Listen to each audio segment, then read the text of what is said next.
Hello everyone, I'm combining my wrap-up and TBR for this month because I feel like recording them at the same time because I'm behind on other videos, but we are going to start with what I read in the month of February, you know what I mean, in 2022, which was a mostly extremely positive month with one read-along that could have gone better.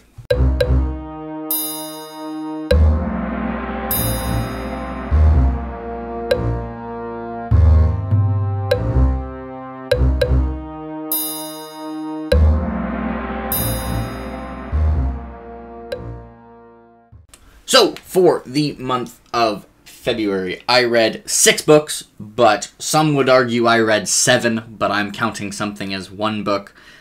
But some could also argue I read 5, if they count something as 1 book. We'll get into that. It was, for the most part, an extremely positive reading month, which 4 of the books I read getting 5 stars on Goodreads, and one of those being, like, a proper 5-star, where if I only did 5-star ratings, like, because anything under 9.5 is really, like, a 4.5 rounded up, because math, but one of these was, like, a proper 5-star, which was my book of the month, and has a good chance of being my book of the year, and then we had a 4-star that's really a 3.5, and then we had, like, a 2.5-star that... yeah, it wasn't very good. That was like, you know, anyways, we're going to get into it. The first book, well, not the first book I read, but my least favorite book was The Emperor's Blades by Brian Staveley. This was just a big miss. This had some really interesting concepts, but I found the execution lacking in basically every regard. It had a lot of what I would consider internal consistency issues, a lot of stuff that is extraordinarily convoluted, some stuff that I think would almost just be considered errors, like just mistakes, where it's just like the author just messed up and like screwed something up in terms of continuity or in terms of like internal logic. I didn't find the characters that compelling. Yeah, it wasn't even, like, that fast of a read. A lot of time for some books like this, I could be like, well, it was a fast read, but honestly, it wasn't even that fast of a read. It kind of didn't get going until, like, page 380, and it's a 480-page book. It did have some really interesting stuff, though, but, so I gave it 4.7. That might be generous. I might lower that. I just didn't really... like, the thing is, I wasn't actively, like, hating it while reading it. I was just kind of like, everything was so meh, and sometimes stuff was frustrating, but it wasn't like it was painful to read. But yeah, I don't know who I would recommend this to. There are even some books I dislike more than this, who I'd be like, I think these people would still really like it. I don't know. I don't get the appeal. I have heard his new series is much better, but all the people who seem to say it's much better really liked his first trilogy, so if people who were lukewarm or disliked this trilogy liked Empire of Ruin, I may continue in like 10 years. I'm probably never reading any more Brian Staveley. But, like, if there are some people who I know, like, hi Oliver, if you're watching this, if you tell me Empire of Ruin is slaps, then I may consider giving it a try. I don't think anyone else is even trying it. Same with good old Bengus Khan, who I don't think he's going to be reading Emperor's Ruin, though. But anyways, we're going to move on. 2, we're already getting 2 books that I consider pretty good. This was The Stone of Farewell by Tad Williams, which would be like a 3.5-star. I gave it like 7.3. So, this is like the poster child. To me, it felt like the poster child for Middle Book Syndrome, which is why it's lower than the Dragonbone Chair, even though I really like the characters, the writing is good, the character interactions are great, and the world building is fantastic. So it has all that going through it. Tad Williams is obviously an extremely talented writer. His prose is not literally my favorite. It's not among my favorites, but I still think it's very good. Sometimes I'm like, do you need that many adverbs? Does the door really have to squeak protestingly? Whatever. But it was a very middle book trilogy, where really the main plot of this book was just get people in position for the final book, is what it felt like. It had a lot of subplots, which tended to be pretty good. This was a book that really relied on its subplots, which can work really well or not well, depending on who reads it. Like, if you really like the subplots, then stuff is constantly happening. But if you're more interested in the main plot, then they can feel like distractions. So this, I gave this 4 stars on Goodreads, but this is like a really disappointing 4 stars because Tad Williams should not be getting 4 stars with the books he writes. He's good enough. He should be, or he should be 4. Yeah, he should be getting like comfortably 4 stars. At times I thought I might give this 3 stars, but we're going to jump up quite a bit in terms of how I enjoyed the next book. But this was still like, I enjoyed reading it. There were maybe times where I wasn't super compelling, but there were also times that were fantastic. And this was less focused on the protagonist, and I did like most of the characters. Hi, Megwin. You're not my favorite. Anyways, we're moving on to new author. Never read before. Many of you have. The 5th Season by N.K. Jemisin, which I thought was brilliant. This was, I think, like one of the most unique and compelling starts to a book I've ever read. I will say I think the first third of this book is my favorite bit of this book. It's got some truly big brain stuff. Yes, it does have second person, but honestly, I got used to the second person really quickly, and it's not like I think it suffered for it. In fact, I actually think it might have helped the book. I don't know. It's weird. It's second person. It's in present tense. It's kind of got 3 main point of views. It's world building wise, it's incredibly unique. It's just a really damn good story, in my opinion. And yeah, one of the best starts to a book I've read. It wasn't... I do like the first third more than the second third and last third. But I enjoyed all of it. Writing, prose-wise, really, it's just really good. I don't know. So see, it's a book some people dislike. I guess it makes bold decisions, so I guess if those don't land for you, but the really bold decisions did land for me, and this is really something that's doing its own thing. Anyways, 5th Season, 9.2 out of 10, excellent. I ordered the next 2 in the trilogy. Next, we get to a book that's technically a reread, but I'm cheating and not calling it a reread, and I'm making it viable for my top book list of the year. And that is because I have read in the past, in 2020, The Fellowship of the Ring, The Two Towers, and Return of the King, and I counted it as 3 books. But now, I read The Lord of the Rings, which I'm counting as 1 book. And the only reason I'm counting this as a reread, that's my excuse. The actual reason is, other rereads I don't count just because it would be pointless. Like, I reread Changes or Words of Radiance, like, almost yearly, and they would just always be in, like, my top 5 every year, and it would get boring. But this... I liked it. My reading experience was like completely different because of how much more I liked it than the first time. So I'm making it viable for top book lists because I love The Lord of the Rings. I really enjoyed reading it. The last book, book 6, the second half of Return of the King, was easily my favorite. I gave it like 9.3 out of 10, which means it's probably my favorite non-Guy Gavriel K standalone, like, of all time. The last few pages on this, you know, the words start to get a little blurry, but it's such an iconic book. I liked Frodo a lot, even as a protagonist here. Liked all the characters. Loved Gimli. If you saw my character tier list, you know that. I would actually, after reading The Scouring of the Shire, I may have to put Frodo higher on the character tier list than I had him, because I think The Scouring of the Shire and Mount Doom are probably my 2 favorite chapters. Anyways, loved it.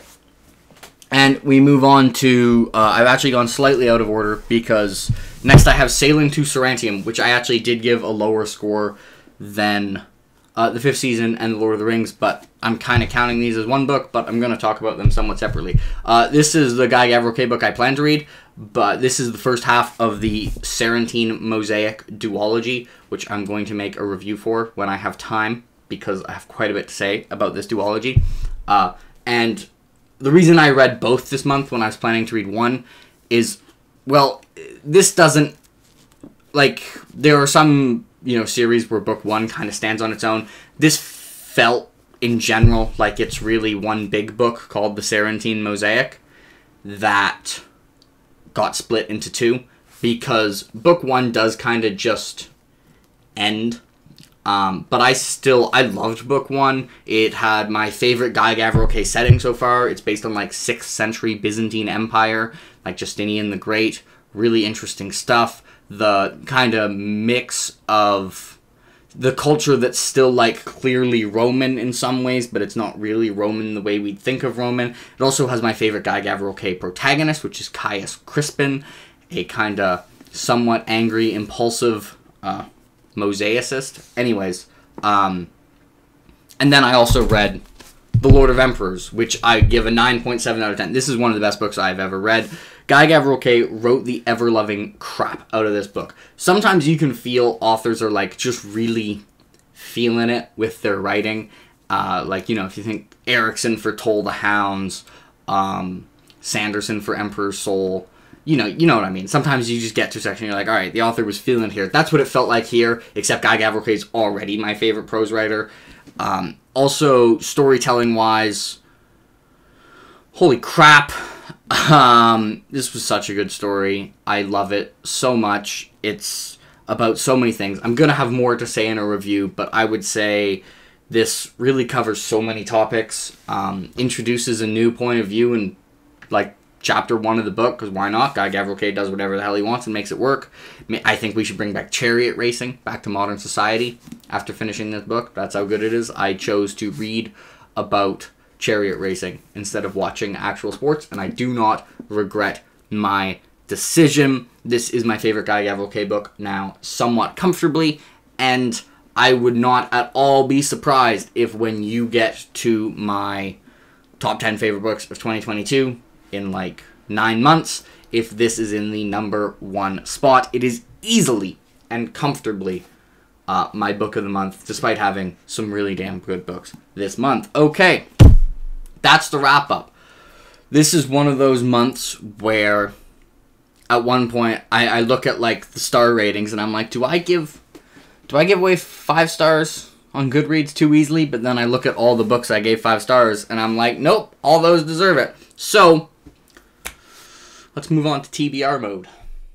Okay, this is going to be slightly optimistic. The first thing I'm going to do is I'm going to finish The Hag King by Josiah Bancroft, which I am on page 174 of, and so far is excellent and is on pace to be my favorite book in the Books of Babel, in the quartet. I also might, I have this next because it's in the same series.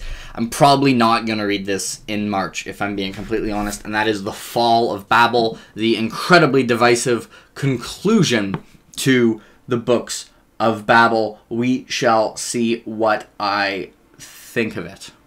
Anyways, Fall of Babel, probably not going to get read in March, if I'm being completely honest. This is probably going to be April, which I don't really have nearly as many buddy reads for April. I don't know what's going on with Alan buddy read stuff. If that's going to be March, we might be doing a series on Alan's Discord that I guess you can add to this. I'll find a way to get it in there, and if that's a thing for March, then I'm definitely not reading this in March, but if not, I should be able to read it in April. Alright, next up, we have a buddy read on Alex Nieves' Discord, started by Dylan, or Baba, or whatever you want to call him. We have A Memory Called Empire by Arcady Martin, which I think I saw, that's a pseudonym, maybe? I saw a random post in the Memory Called Empire part of the Discord. Whatever. This is a book I'm pretty excited for. I mostly just bought it because I was in a bookstore and I was like, damn, that's a cool cover. And that's a cool title. So this was a cover-bound book, but I have seen quite a few people really like it. I know like the channel Words Enough in Time loved it. And Margaret, who you'll see on Daniel's Discord all the time, really liked it. So yeah. I just saw the cover and the title, and I saw the second title, which were even better, A Desolation Called Peace.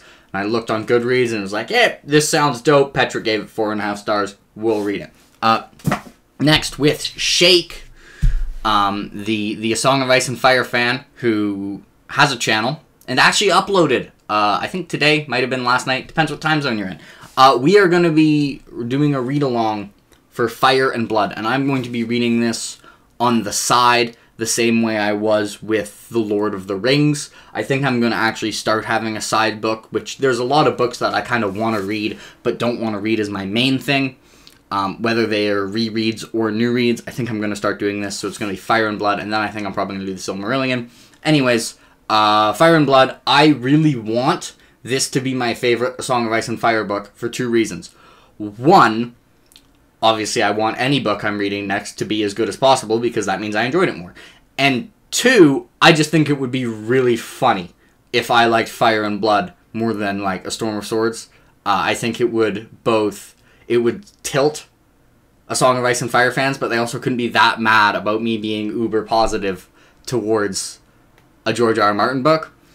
This is obviously, it's very different from the other Song of Ice and Fire books. I gotta say, this edition is gorgeous. This is just a regular hardcover, but it's like, it's got sewn binding, it's got a gorgeous cover, and it's got all these, like, let's find one. It's got all these, like, mid-book illustrations. It's got the front cover illustrations. Is there one on the middle of below the dust jacket? No. But there'll be one on the back as well. More illustrations. Gorgeous book.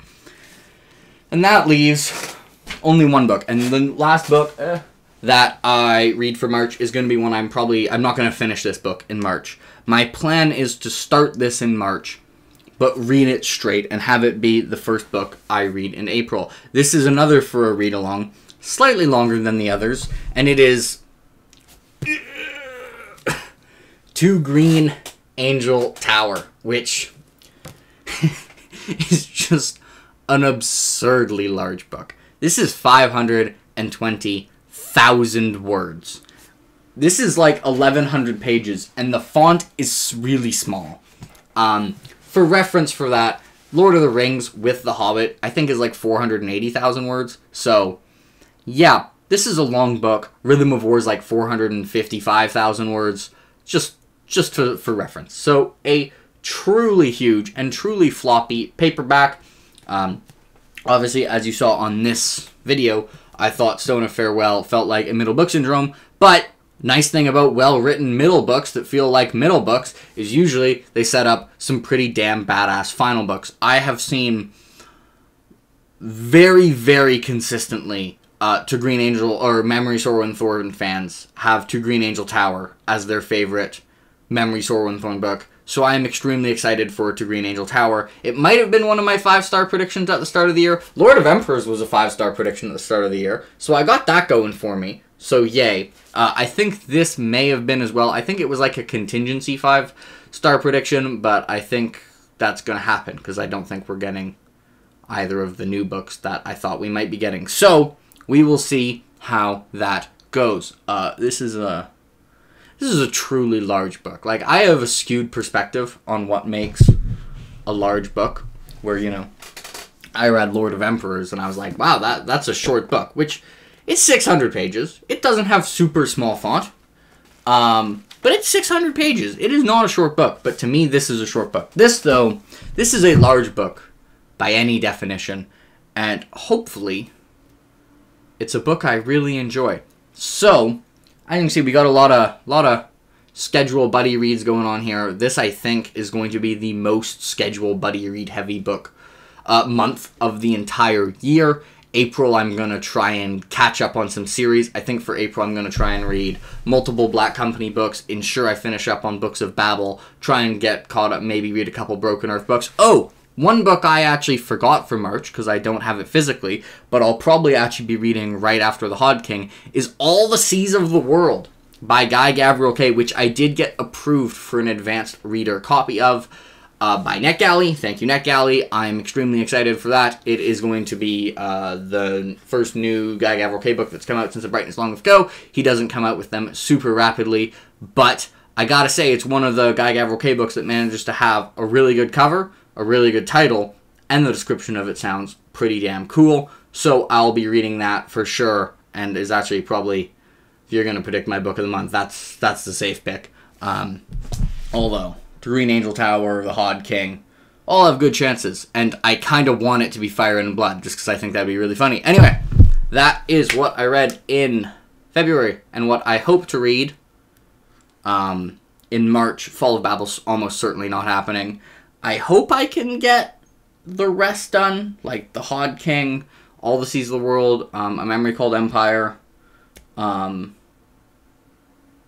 Fire and Blood and at least start to Green Angel Tower. Anyways, we'll see. Wish me luck. Let me know what you think of these books, both Wrap Up and TBR. TBR, do you think I'm going to love these? Am I going to hate them? Are we going to get a rant review?